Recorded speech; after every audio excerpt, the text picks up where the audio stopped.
अदिति मैया ने लंगोटी धारण करवाई, ब्रह्मा जी ने यज्ञोपवीत प्रदान किया, आकाश ने छत्र प्रदान किया, सरस्वती मैया ने माला पहनाई,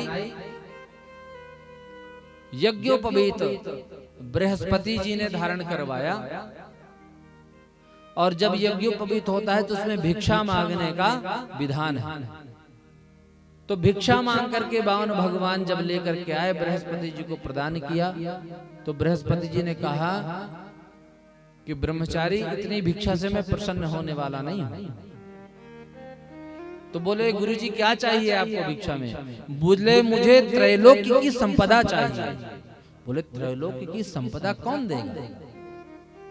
बोले जाओ नर्मदा नदी के किनारे बलि यज्ञ कर रहा है, क्योंकि जब से इंद्र के ऊपर चढ़ाई की है तुरंत शुक्राचार्य ने कहा कि इंद्र की पदवी को वही प्राप्त करता है जो 100 अश्वमेध यज्ञ कर ले। तो इसलिए फटाफट यज्ञ करो तुम जल्दी से, क्योंकि फिर भगवान ने नियम ही बना रखा है कि जो 100 यज्ञ कर लेगा वो इंद्र बन जाएगा। तो यज्ञ कर रहा है बलि, बलि के पास जाओ तुम, वही तुमको देंगे। बलि के पास गए, बलि ने ज्यों ही देखा, स्वागतम ते नमस्तुभ्यं ब्रह्मन् किं करवामते। हे ब्राह्मण देवता, आपका स्वागत है, मैं क्या करूं आपके लिए? बामन भगवान के मुख को देख करके मुग्ध हो गए बलि जी, इतना सौंदर्य है भगवान का। बोले जो तुमको चाहिए वो तुम ले जाओ। गाय चाहिए तो गौशाला चले जाइए, जो गाय आपको पसंद है आप ले लीजिए। स्वर्ण चांदी आभूषण चाहिए तो खजाना में खड़ा कर देता हूं, खोल देता हूं खजाना, जितना चाहे ले जाएं आप। यदि आपको रहने के लिए घर नहीं है तो सुंदर सा मैं आपको महल बनवा करके दे देता हूं। और यदि आपका विवाह न हुआ हो तो मैं आपके लिए आपके अनुरूप ब्राह्मणी कन्या से आपका विवाह भी करवा दूंगा, और वो भी आपकी तरह छोटी बौनी ही होगी। यद्यद्वटो वांछसि तत्प्रतीक्षमे त्वामर्थिनं विप्रसुतानुतर्कये। जो चाहिए ले लो। भगवान ने देखा कि बलि तो देना चाहता है, पर भगवान कहते हैं ना ना ना ना, मुझे कुछ नहीं चाहिए। मैंने तुम्हारे बारे में जैसा सुना था वैसा ही देखने को मिल रहा है। देखो तुम्हारे पूर्वजों की कितनी धर्म ध्वजा लहरा रही। हिरण्याक्ष, हिरण्यकश्यपु इतने बड़े योद्धा, और हिरण्यकश्यपु का पुत्र प्रहलाद भक्त शिरोमणि उनको कहा जाता है, और प्रहलाद के पुत्र विरोचन, उनका तो महाराज इतने बड़े दानी, और विरोचन के पुत्र आप महाराज, आपकी महिमा का क्या कहना है? मुझे कुछ नहीं चाहिए, हम तो संतुष्ट ब्राह्मण हैं, अपने राम को कुछ लेना देना नहीं। काफी देर से जब बातचीत चल रही थी, बलि जी देना चाहते हैं, भगवान त्याग दिखाते हैं, नहीं मुझे कुछ नहीं चाहिए। जब हट किया कि कुछ तो लीजिए महाराज, आप जिससे प्रसन्न हो जाते हैं ना, तो आप चाहते हैं कि ये कुछ ले ले हमसे। बलि कहता महाराज कुछ तो लीजिए। आप यदि मेरे दरबार में आकर के भी खाली चले जाएंगे तो लोग क्या कहेंगे कि इतने बड़े राजा के पास जाकर के ब्रह्मचारी को वापस लौट गया।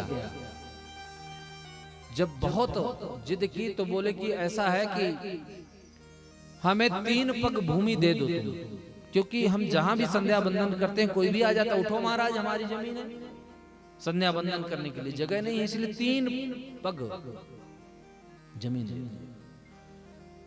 बलि ने कहा कि आपने हमारे पूर्वजों की गाथा तो इतनी लंबी चौड़ी गाई, पर जब मांगने की बात आई तो तुमने, जैसे तुम्हारा बौना शरीर है वैसे तुम्हारी बुद्धि है, तुम बालो बालिशमति। अरे कम से कम अपने फायदे की बात तो आदमी सोच ही लेता है, तुम तो वो भी नहीं सोच पा रहे हो। मुझे राजा से 3 पग भूमि? बोले हाँ राजन, बस 3 ही चाहिए, चौथी नहीं चाहिए, हम संतोषी ब्राह्मण। बोले तो ले लीजिए। बोले ना ना ना, पक्की रजिस्ट्री करवा के लेंगे, संकल्प लो तुम। अब शुक्राचार्य ने देखा कि बहुत देर से ये बातचीत कर रहे हैं, आंख बंद करके देखा तो देख लिया कि तो साक्षात नारायण है। बोले बलि ये 52 न 52 है न 53 है, ये तो साक्षात नारायण है, तू मुकर जा, मना कर दे कि मैंने कोई वचन नहीं दिया।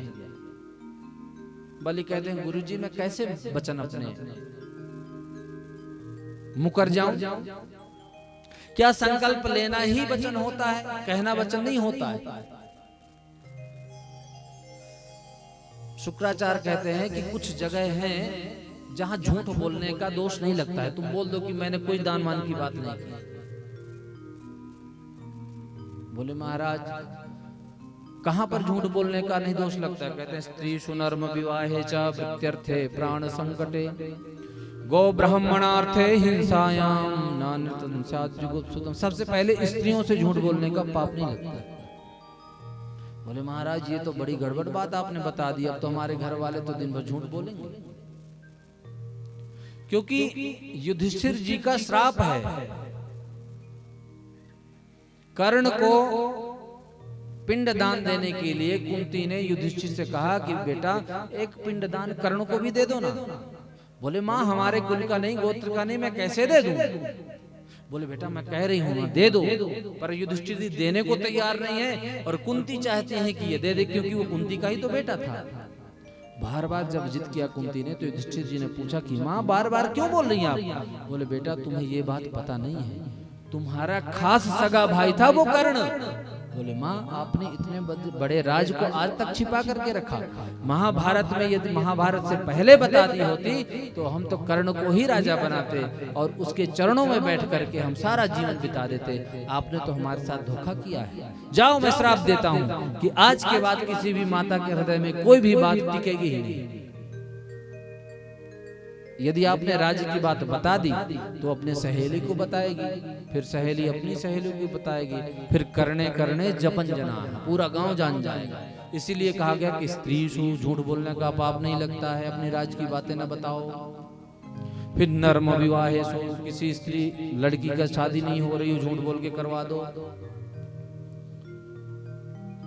फिर वृत्ति के लिए व्यापार में भाई 10 रुपए की चीज में लाए हो और यदि 10 की ही बेचोगे तो क्या फायदा कमाओगे आप बताओ?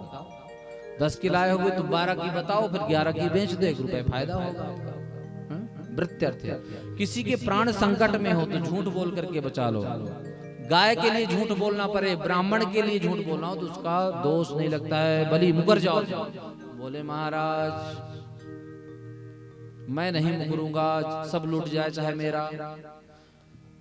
यदि मैं आज मुकर गया तो लोग क्या कहेंगे कि बलि के पूर्वजों ने धर्म ध्वजा जो लहरा रही थी आज बलि ने आकर के उसमें कलंक लगा दिया है।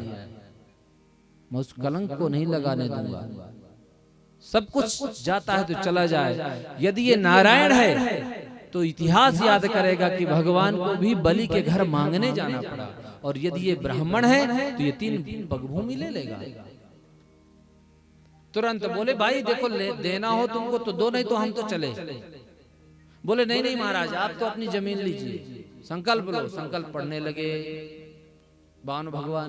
तो पुराणों में प्रसंग आता है कि जो गिराने वाला जल था उसमें शुक्राचार्य घुस गए। भगवान जान गए। भगवान ने कुसा से एक घुसाया, बोले लाओ इसमें कचड़ा जमा मैं साफ करता हूँ। भगवान ने एक कुसा घुसाई तो शुक्राचार्य की आंख खुल गई। और जो कौवा होते हैं ना, कौवा उसकी एक आंख से ही दिखता है उसको, दोनों से नहीं दिखता। तो यहाँ पर भगवान ने संकल्प करवाया, एक पग बढ़ाया तो ब्रह्मलोक पहुंचा। ब्रह्मलोक तक जब पहुंचा ब्रह्मा जी ने तुरंत पैरों को धुल करके कमंडल में भरा और बाद में वही छोड़ा, वही गंगा जी बन के आ गया। चरणों से निकली गंगा प्यारी, जिसने सारी दुनिया तारी। गाते हो पर पता नहीं, तो वही चरणों से निकली है बावन भगवान का चरणों तक। और दूसरा पैर पाताल में सीधे, 2 पैर में पूरा ब्रह्मांड नाप दिया भगवान ने। अब बोला बलि तीसरा कहां रखूं बताओ, जल्दी संकल्प पूरा करो नहीं तो तुम नरक में जाने के लिए तैयार हो जाओ। गरुण को आदेश दिया इसको बंदी बना लो। गरुण ने तुरंत बंदी बना लिया। जितने सेवक थे बलि के तुरंत सूल पट्टी शपाणया लेकर के भाला बरछी और मारने के लिए आ गए भगवान को। बलि ने कहा भाई रुक जाओ, अभी हमारा समय ठीक नहीं चल रहा है। यदि तुम लोगों ने कुछ गड़बड़ किया तो सब के सब मारे जाओगे। क्योंकि गुरुजी नाराज है इधर और इधर हम भी फंसे हुए हैं, इसलिए दिमाग से काम लो। बलि ने हाथ जोड़ करके प्रार्थना किया, प्रभु दान बड़ा कि दानी? बोले दानी। तो बोले अभी तक तो आप मेरी संपत्ति को नापे, पदम तृतीयम कुरुशिष्ट में निजम, चरणों में हाथ झुका करके बोला कि तीसरा पैर आप मेरे सिर पे रखिए। बलि का सौभाग्य देखिए, लोग तो भगवान के चरणों में झुकाते हैं अपना शीश, और आज भगवान के कह रहे हैं कि तुम चरणों मेरे सिर पे रखो अपना चरण। भगवान ने रखा, संकल्प पूर्ण हुआ, भगवान ने आशीर्वाद दिया। बोले क्या चाहते हो आशीर्वाद? बोले महाराज अब तो आपकी रूप माधुरी जो हमने पी रखी है, बस ऐसे ही आपके सौंदर्य का हम अवलोकन करते रहें। बोले उसके लिए तो फिर मुझे नौकर बनना पड़ेगा। बोले ये हम नहीं कहते। बोले जाओ वचन देते हैं। वचन दिया, प्रहलाद जी आए, प्रहलाद जी को भगवान ने कहा कि जाओ इसको लेकर के सुतल लोक में राज्य करो तुम, और भगवान वहां पहरा दे करके रहने लगे। आइए एक भजन के साथ में भगवान के बामन का अवतार का आनंद लेते हैं। हरि बावन का वेश बनाए, बलि राजा के द्वारे आए। हरि बावन का वेश बनाए, बलि राजा के द्वारे आए। हरि बावन का वेश बनाए, बलि राजा के द्वारे आए। हरि बावन का वेश बनाए, बलि राजा के द्वारे आए।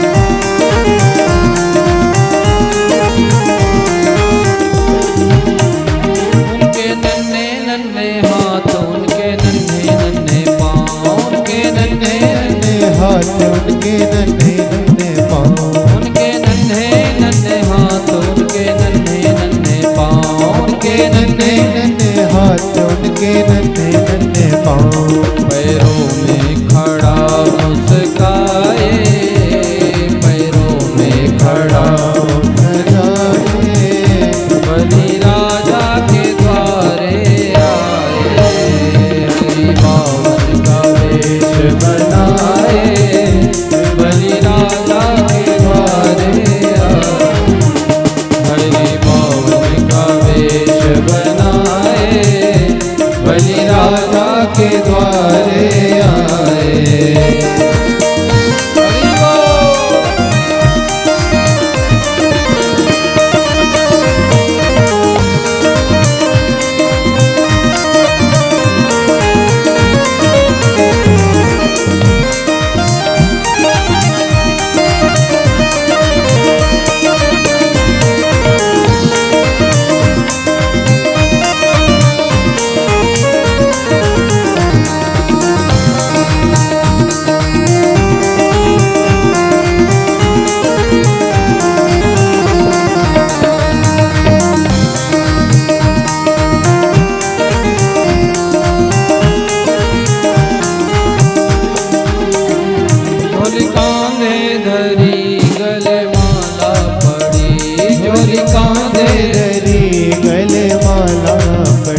झोली कांधे धरी गले माला पड़ी, झोली कांधे धरी गले माला पड़ी।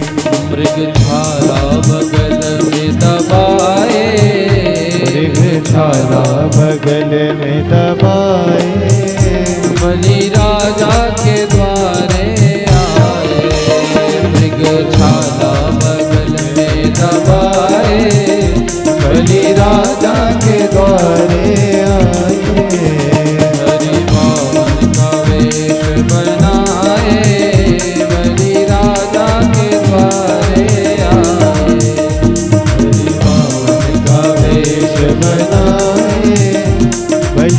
राजा के द्वारे आए।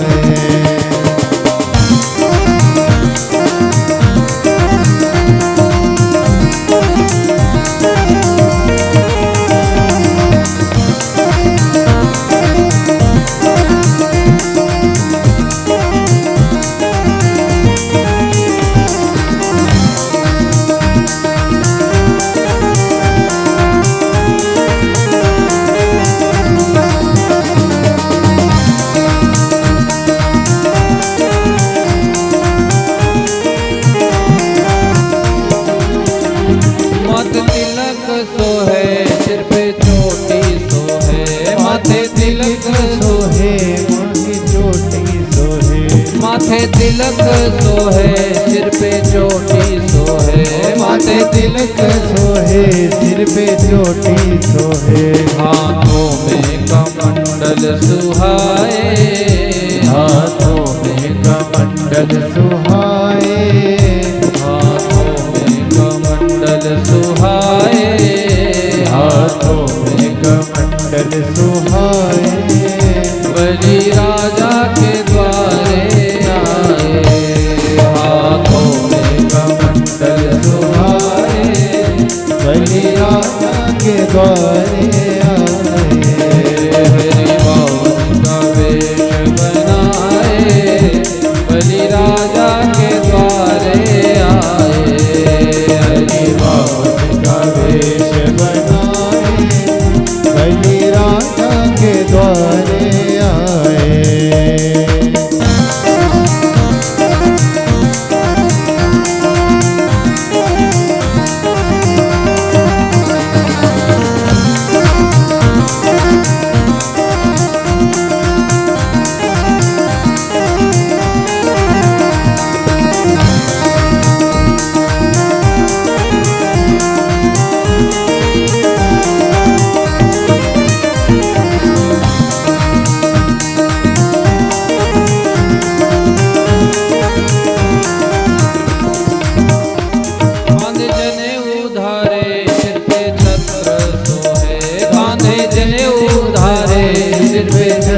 धरे कांधे जने उधारे सिर पे छत्र सोहे, कांधे जने उधारे सिर पे छत्र सोहे। ब्रह्मचारी का वेश बनाए, ब्रह्मचारी का वेश बनाए, बलि राजा के द्वारे आए, ब्रह्मचारी का वेश बनाए, बलि राजा के द्वारे आए, ब्रह्मचारी का वेश बनाए, बलि राजा के द्वारे आए। हरि बावन का वेश बनाए, बलि राजा के द्वारे आए, हरि बावन का वेश बनाए, बलि राजा के द्वारे आए। बलि राजा के द्वारे आए, ओ बलि राजा के द्वारे आए। बोलिए बावन भगवान की जय हो।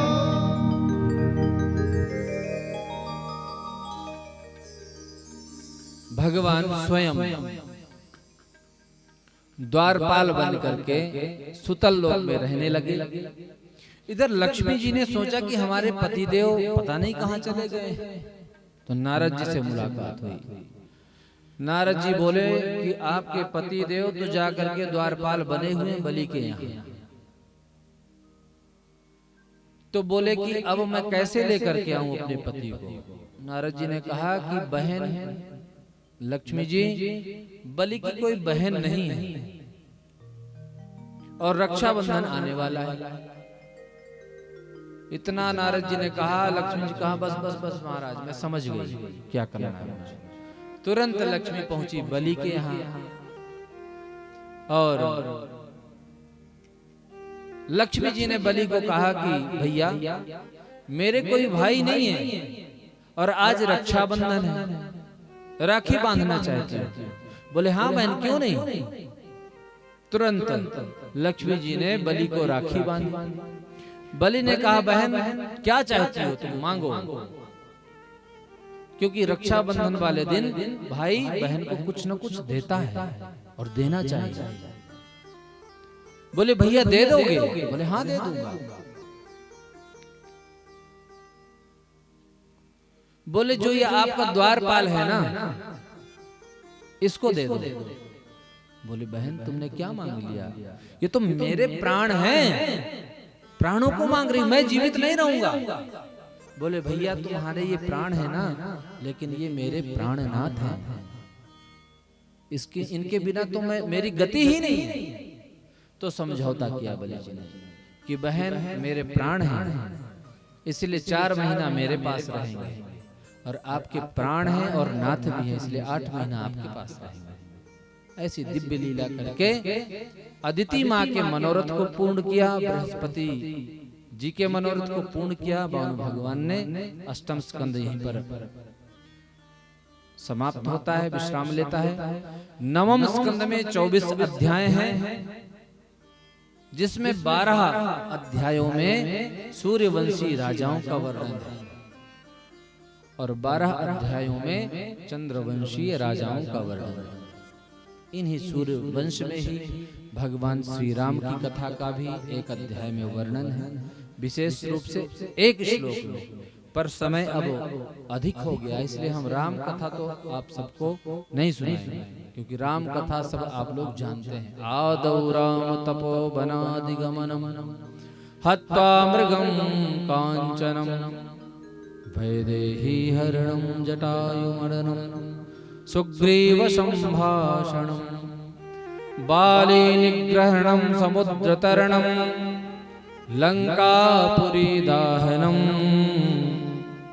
पश्चात् रावण कुंभकर्ण हननम एतद्धि रामायणम।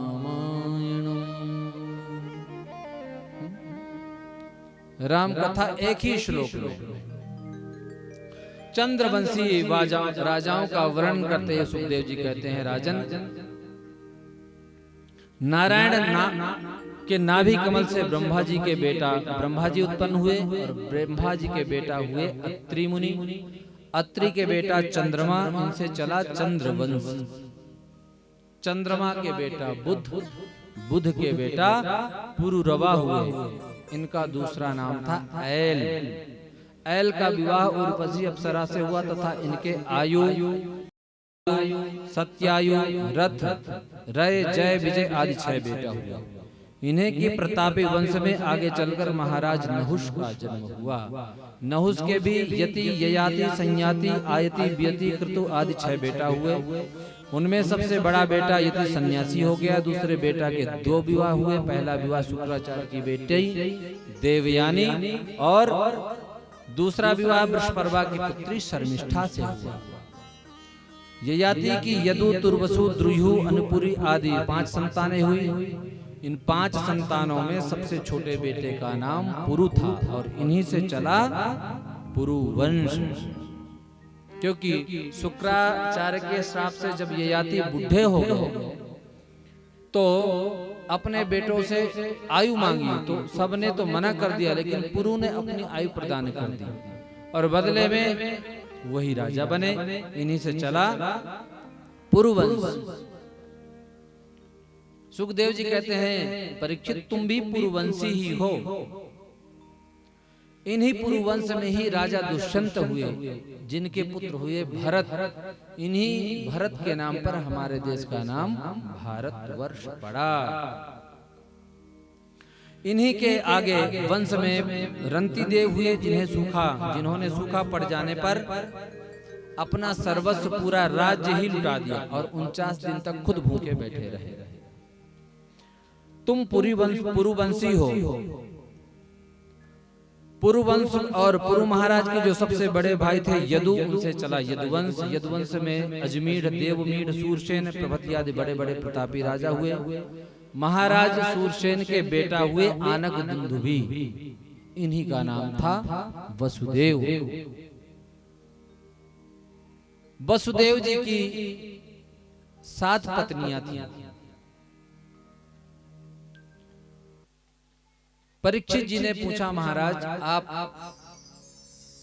रघुवंशीय राजाओं का और इससे पूर्व की कथाओं का तो बड़े विस्तार से आपने वर्णन किया, लेकिन जब मेरे प्रभु के वर्णन का समय आया तो आपने तुरंत फटाफट क्यों सुना दिया? महाराज मैं जानना चाहता हूं कि मेरी प्रभु ने मेरे पितामहों को कैसे पार किया। मैं ये भी जानना चाहता हूं कि मेरे जो दादाजी थे अर्जुन, उनके भगवान सारथी भी बने। इतना बड़ा महाभारत युद्ध हुआ जहां पर बड़े बड़े तिमिंगल मछलियों के समान गुरु द्रोणाचार्य और भीष्म आदि अनेकों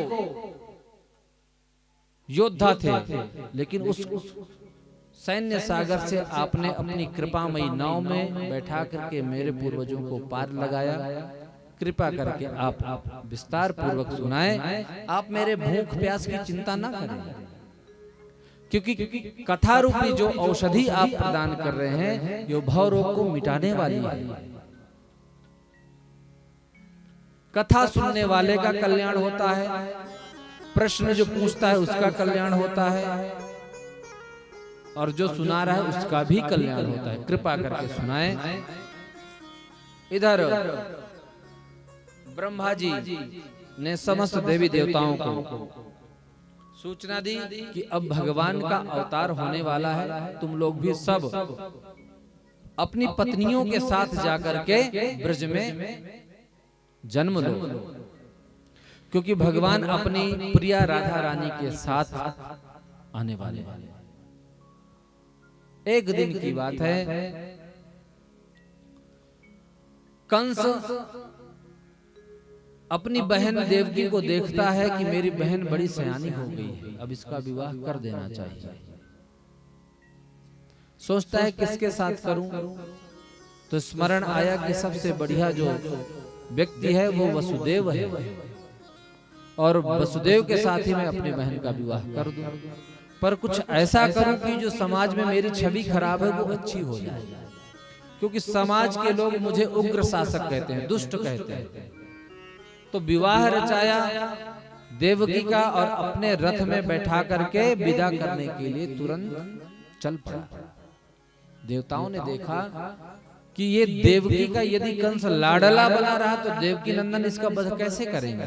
तो तुरंत देवताओं ने आकाशवाणी कर दी कि अरे कंस, जिसको तू इतना खुशी से विदाई करने के लिए जा रहा है ना, इसी के गर्भ से तेरा काल जन्म लेगा। अब तो जहां आकाशवाणी हुई तो तुरंत तलवार निकाल लिया। भगनीम हंतुमारब्धा खड़ग पाणी कचे ग्रही, बाल पकड़ लिया और बोले मार दूंगा। जन्म कैसे देगी मेरे काल को, जो मैं इसका वध ही कर दूंगा। वसुदेव ने सोचा कि ये दुष्ट है, इसका कुछ पता नहीं है, जो अभी हंसी खुशी से विदाई कर रहा था 1 मिनट में बदल गया। दुष्टों की प्रवृत्ति बदलते देर नहीं लगती है, पर कैसे भी करके अभी मुझे देवकी के प्राणों की रक्षा करनी होगी। बोले महाराज देखो बेचारी कैसे डर रही है ये, अभी अभी आप अपने हाथों से इसका कन्यादान किए हैं, आपके समाज में इतनी प्रतिष्ठा है, आपकी बहन है, नवविवाहिता है, और आप इसको मारेंगे तो आपकी बदनामी कितनी होगी, समाज के लोग क्या कहेंगे आप। बोले वो तो सह है, लेकिन ये मेरे काल को जन्म देगी, उसका मैं क्या करूं। बोले महाराज मृत्यु तो सबकी निश्चित है, चाहे आज हो चाहे कल हो, क्योंकि जन्म लेते ही मृत्यु भी पैदा हो जाती है उसी समय। मृत्युर्जन्मवतां वीर देहेन सहजायते अद्य वाप्त सतान्ते वा। आज या 100 साल के बाद मरना तो ही है, पैदा होते मृत्यु ने जन्म ले लिया, इसलिए इसको मार करके आप कलंक क्यों ले रहे हैं। और यदि फिर भी आपको लगता है कि नहीं जन्म देगी, तो मैं आपको वचन देता हूं कि जितने भी पुत्र होंगे उनको ला करके मैं आपको सौंप दूंगा। बोले हाँ ये बात सही है, क्योंकि कंस जानता है कि वसुदेव जी को भी झूठ नहीं बोलते। ले जाकर के कारागार में डाल दिया गया। सबसे पहले कीर्तिमान नामक पुत्र हुआ। वसुदेव जी लेकर के पहुंचे, प्रसन्न हो गया कंस। वाह वसुदेव, तुम वचनों के बहुत पक्के हो, लेकिन इस पुत्र से हमें कोई भय नहीं है, हमें तो 8वें से डर है, इसको ले जाओ। प्रतिया तो कुमारो एम, ले जाओ वापस। नारद जी ने सोचा कि यदि पाप का घड़ा इसका भरा नहीं तो फूटेगा कैसे। तुरंत आए, कमल लिया, कमल लेकर के बोलते हैं नारद जी कि अच्छा इसमें बताओ 8वां कौन है। पहले को 8वां बना दिया, 8वें को पहले बना दिया। बोलो गुरुजी मैं समझ गया आपकी बात। तुरंत बुलाया फिर और पैर से पकड़ करके पत्थर में पटक करके पहले बच्चे का वध कर दिया। ऐसे करके 6 बच्चों को मार दिया। 7वें में आए श्री दाऊ जी। भगवान ने अपनी योग माया को आदेश दिया कि इसको लेकर के रोहिणी के माँ के घर में स्थापना इसकी करो और तुम यशोदा के यहाँ आओ। 8वां पुत्र बन करके मैं देवकी के पास आ रहा हूं। माया ने भगवान की संकर्षण किया और बलराम जी को रोहिणी मैया के गर्भ में स्थापित किया। कंस को पता लगा कि 7वां गर्भ नष्ट हो गया है। 8वें में भगवान आए। तमद्भुतम बालकमं भुजे क्षणम, चतुर्भुज रूप में भगवान प्रकट हो गए देवकी और वसुदेव के सामने और सारी व्यवस्था बता दी कि माँ अभी आपको डरने की बात नहीं है, अभी नहीं डरना, अभी तो मैं चक्र ले रखा हूं अपने हाथ में, लेकिन जब मैं बच्चा बन जाऊंगा ना तो मुझे एक टोकरी में डालना और टोकरी में डाल करके जब बाहर निकलोगे तो बेड़ियां खुल जाएंगी, ताले खुल जाएंगे, सैनिक सोए हुए मिलेंगे और मुझे ले जा करके यशोदा जी के यहाँ छोड़ाना और वहां एक लड़की होगी उसको ले आना। सब व्यवस्था बना दी। अब इधर ब्रह्मा जी ने सब देवताओं को कहा कि भगवान आने वाले हैं, स्वागत करो सब। तो स्वागत खूब किया, सत्य सत्य कह के खूब वंदना की। सत्यव्रतम सत्य परम त्रिसत्यम सत्यस्य योनिं निहितं च सत्ये सत्यस्य सत्यम सत्र नेत्रम सत्यात्मकम ताम शरणं प्रपन्नाः। सत्य सत्य कह करके भगवान की वंदना कर रहे हैं कि हम आपके शरण में हैं, आप हमारी रक्षा करो। भगवान चतुर्भुज रूप में प्रकट भय और प्रकट होने के बाद तुरंत बाल रूप में आए और तुरंत बेड़ियां खुली। वसुदेव जी की एक सूप में भगवान को लिया और तुरंत रात की काली अंधेरी रात में निकल पड़े। यमुना जी गए। यमुना जी में इतना भयंकर तूफान आ रहा है कि आज हमारे पतिदेव पधारे हैं, कम से कम चरण स्पर्श तो कर लूं। भगवान सोच रहे हैं कि बाबा डर न रहे, तो भगवान ने उस टोकरी से पैर निकाल करके मारा। बोले कम से कम शर्म तो कर, तुम्हारे ससुर जी के सामने कहां चढ़ी आ रही है, चली ऊपर दो। जो ही भगवान के चरणों का स्पर्श यमुना जी ने किया तुरंत घुटने घुटने से आ गई।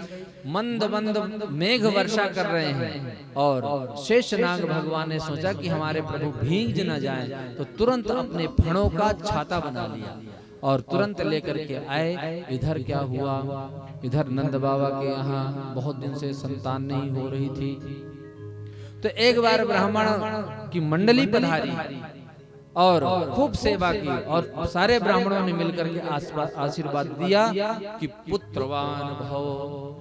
अब तो नंद बाबा बोले महाराज बुढ़ापे की अवस्था है गई हमारी, 90 साल की है, अब तुम आशीर्वाद दे रहे हो। बोले आशीर्वाद दे दिए तो होएगा, निश्चित होएगा, और जब तक नहीं होगा तब तक हम लोग आसन जमा करके यहीं बैठे। अब तो यहीं बढ़िया कढ़ाई चढ़ी रहे और खूब पाएंगे और खूब भजन करेंगे, जब तक लाला नहीं होगा हम जाएंगे। अब तो महाराज ब्राह्मण खूब माला सटकाते हैं। देवकी सुत गोविंद वासुदेव जगतपते देहि में तनयम कृष्णा त्वामहं शरणं गतः। इस मंत्र का जिसको पुत्र ना हो रहा हो अनुष्ठान करवाए या खुद जपे तो भगवान की कृपा होती है। इधर वसुदेव जी ने चुपचाप भगवान को सुला दिया और कन्या को उठा करके लेकर के गए। जाते ही सब द्वारपाल जग गए, बेड़ियां लग गई, गेट बंद हो गई। कन्या ने रोना प्रारंभ किया।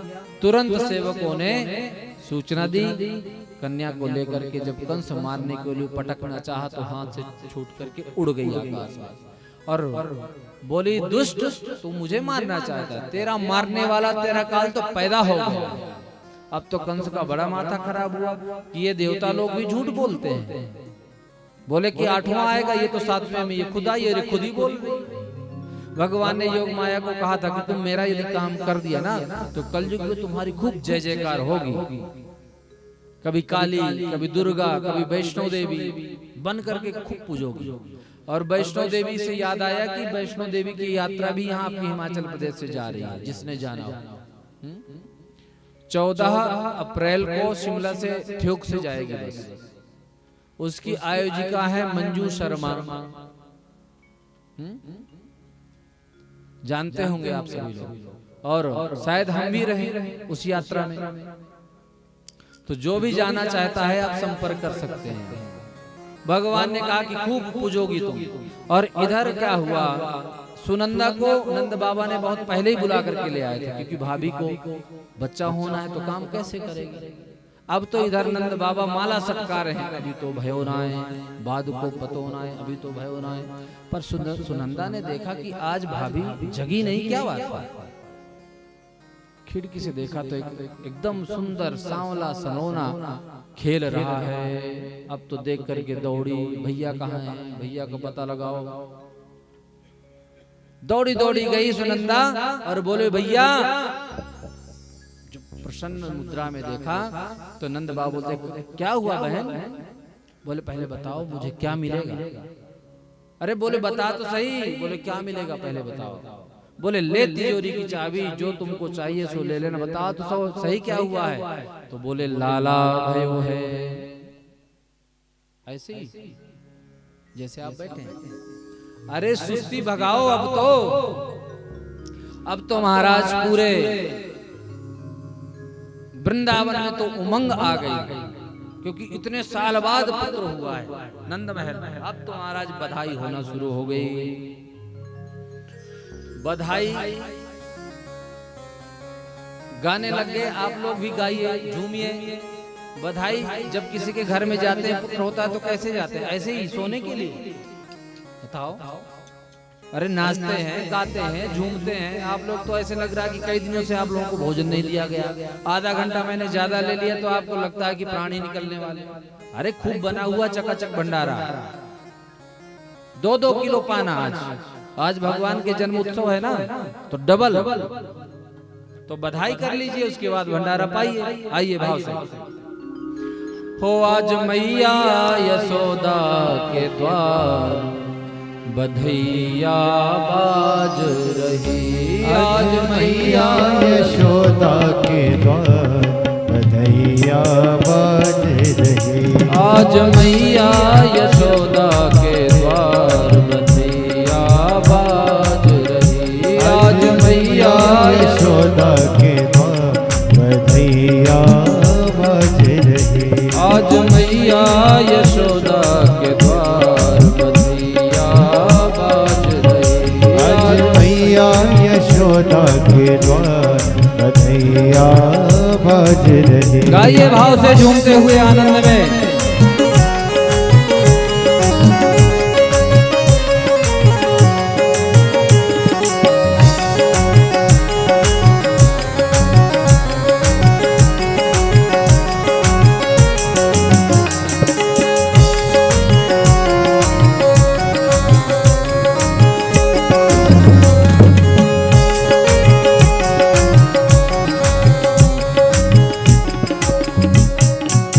कौन पुण्य कर आई यशोदा। कौन पुण्य कर आई यशोदा। कौन पुण्य कर आई यशोदा मैया। कौन पुण्य कर आई यशोदा मैया। गोद भरी करतार बधैया बाजी। आज मैया यशोदा के द्वार बधैया बाज रही। आज मैया यशोदा के द्वार बधैया बाज रही। ओ आज मैया यशोदा के द्वार बधैया बाज रही। बधाई ऐसे ही करते हैं जैसे आप लोग कर रहे हैं। खड़े हो जाओ सभी लोग, सभी लोग खड़े हो जाओ। सब झूमते हुए आनंद में मस्ती के साथ बधाई गाएंगे। हो आज मैया यशोदा के द्वार बधैया आज मैया यशोदा के द्वार बधैया बाज रही। आज मैया यशोदा के द्वार बधैया बाज रही।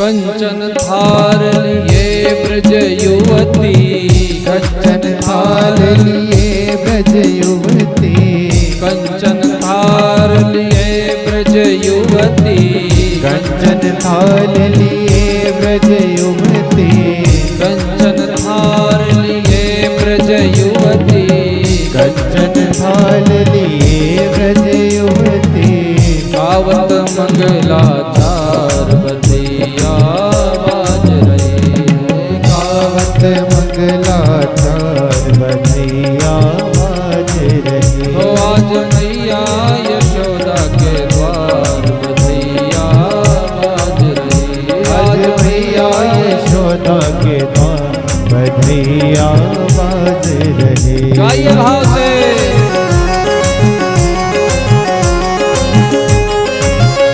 बोलिए बाल कृष्ण लाल की।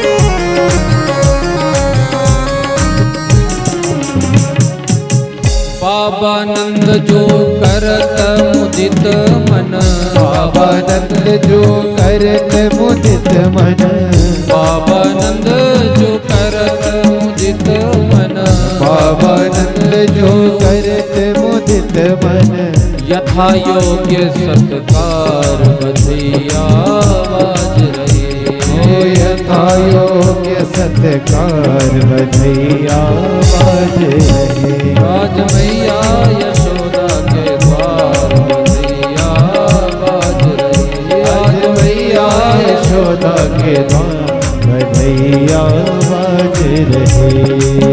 सुर नर मुनि दर्शन को आए सुर नर मुनि दर्शन को आए सुर नर मुनि दर्शन को आए सुर नर मुनि दर्शन को आए सुर नर मुनि दर्शन को आए सुर नर मुनि दर्शन को आए सुर नर मुनि दर्शन को आए सुर नर मुनि दर्शन को आए कपट रूप तन धार बधैया बाज रहे ओ कपट रूप तन धार बधैया बाज रहे। आज मैया यशोदा के द्वार बधैया बाज रहे आज मैया यशोदा के द्वार बधैया। गाइए भाव से झूमते हुए आनंद में मस्ती में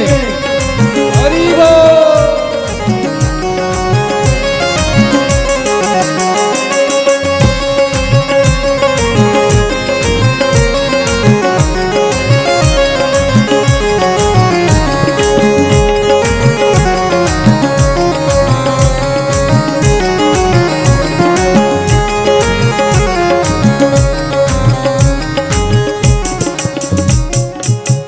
अद्भुत कांति ललन मुख ऊपर अद्भुत कांति ललन मुख ऊपर अद्भुत कांति ललन मुख ऊपर अद्भुत कांति ललन मुख ऊपर होत भवन उजियार बधैया बाज रहे होत भवन उजियार बधैया बाज रहे। आज मैया यशोदा के द्वार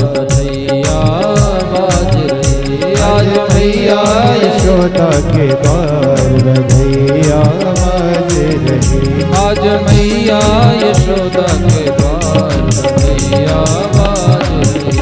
आज मैया यशोदा के द्वार बधैया बाज रही। दुनिया आई यशोदा मैया दे दो बधाई।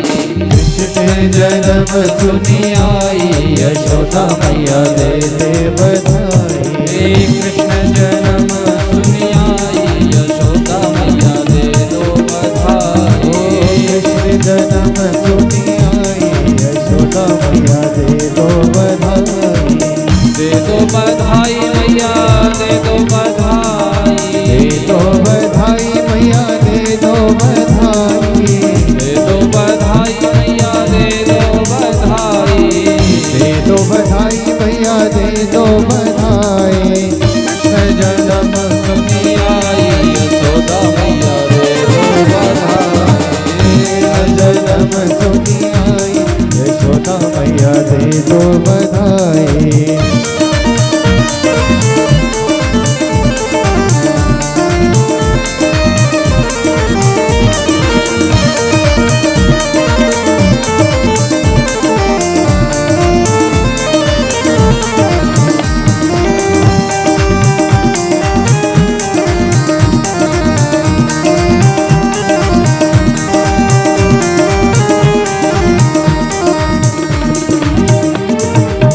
टीका भी लूंगी मैया झूमर भी लूंगी।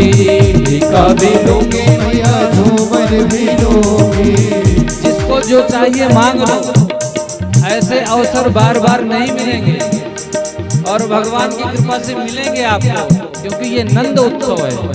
ये देखो देख रहे हैं हम, क्योंकि आप भी मांग लो। टीका भी लूंगी मैया झूमर भी लूंगी। टीका भी लूंगी मैया झूमर भी लूंगी।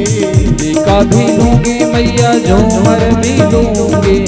टीका भी लूंगी मैया झूमर भी लूंगी। कुंडल की कर दे उसाई यशोदा मैया दे दो बधाई। कुंडल की कर दे उसाई यशोदा मैया दे दो बधाई। कृष्ण जन्म सुनी आई यशोदा मैया दे दो बधाई। कृष्ण जन्म सुनी आई यशोदा मैया। गाइए भाव से।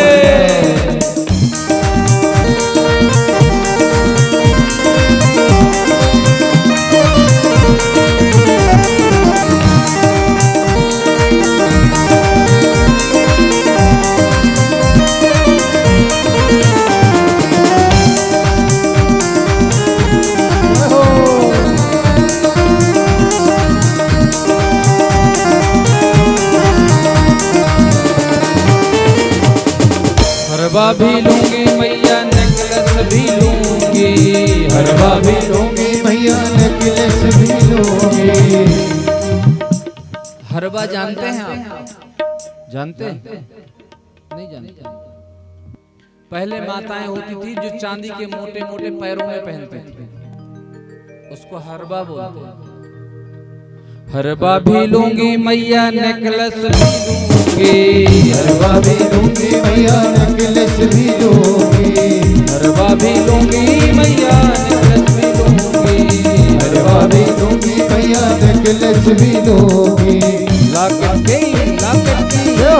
की कर दे उसाई यशोदा मैया दे दो बधाई। लाकट की कर दे उसाई यशोदा मैया दे दे बधाई। कृष्ण जन्म सुनी आई यशोदा मैया दे दो बधाई। कृष्ण जन्म सुन आई यशोदा मैया दे दो बधाई।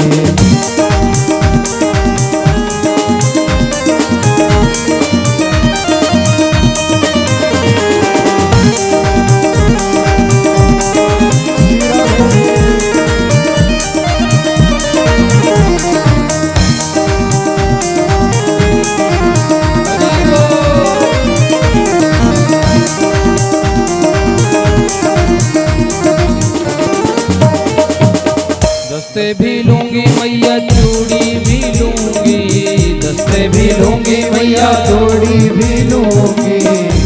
भी लूंगी मैया चूड़ी भी लूंगी, जस्ते भी लूंगी मैया चूड़ी भी लूंगी। छड़ियों की कर देव साई यशोदा मैया दे दो बधाई। छड़ियों की कर देव साई यशोदा मैया दे दो बधाई। कृष्ण जन्म सुनी आई यशोदा मैया दे दो बधाई। कृष्ण जन्म सुनी आई यशोदा मैया दे दो बधाई।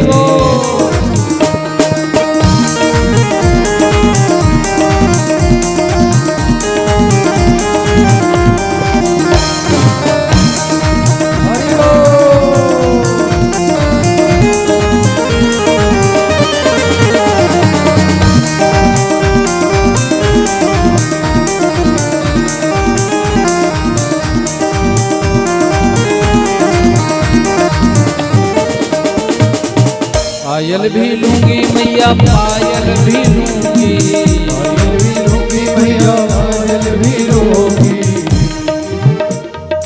जो गोपियां थी ना वो सब पढ़ी लिखी थी, तेल नहीं बोल रही हैं, ऑयल बोल रही हैं।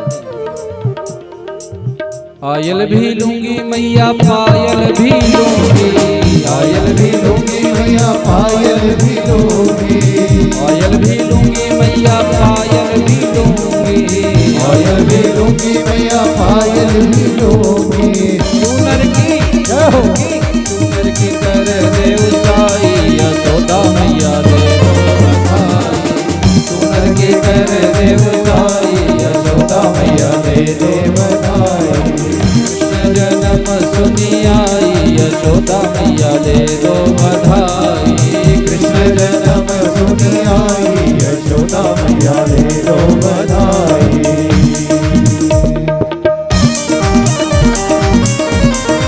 बोलिए मांगे बिहारी लाल की।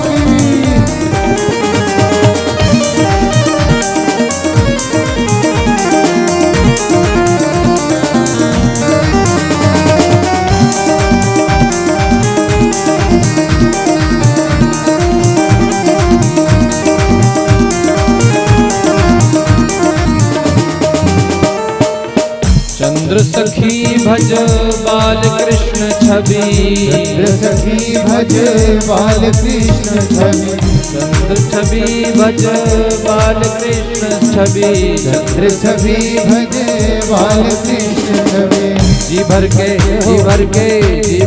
देऊंगी बधाई यशोदा मैया दे दो बधाई।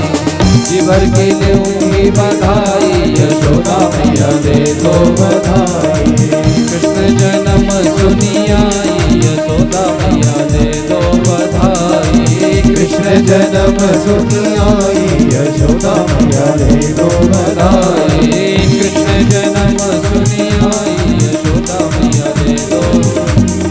कृष्ण जन्म सुनी आई यशोदा मैया दे दो बधाई।